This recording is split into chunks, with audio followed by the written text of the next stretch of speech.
నిజం చెప్తున్నా పొద్దుగాలనే గీ వార్ తిన్నాక పానమంతా ఎట్లనో ఉన్నదుల్లా మన కవి గాయకుడు అందశ్రీ సారు కాలం చేసిండు. పాపం సారు ఎన్నో మంచి మంచి పాటలు రాసిండు. పేదోళ్ళ బాధలు పాటలలో చెప్పిండు. అంతటి మనిషి కాలం చేసిండని ఎరుకవుడుతోటే మన తెలంగాణ అంతా మస్తు బాధపడ్డది.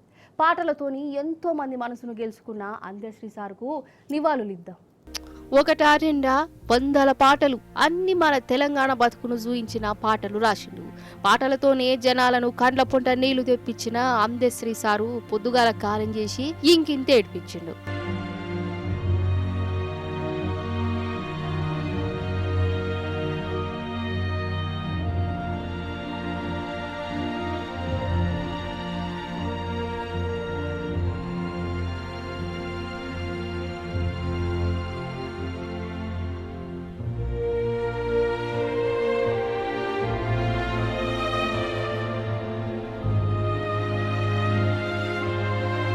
అందశ్రీ సారు అసలు పేరు అందే ఎల్లయ్య. సిద్దిపేట జిల్లా రేబర్తిల పుట్టిండు.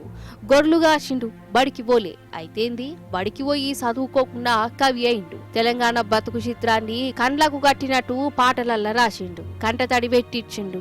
ఇక అందశ్రీ సారు కాలం చేసిండని ఏరుకోడుతోటే బాధపడనోళ్ళు లేరు. తెలంగాణ అంతా ఆయన రాసిన పాటలను యాద్ చేసుకుంటా పాడుకుంటా నివాళులిచ్చింది.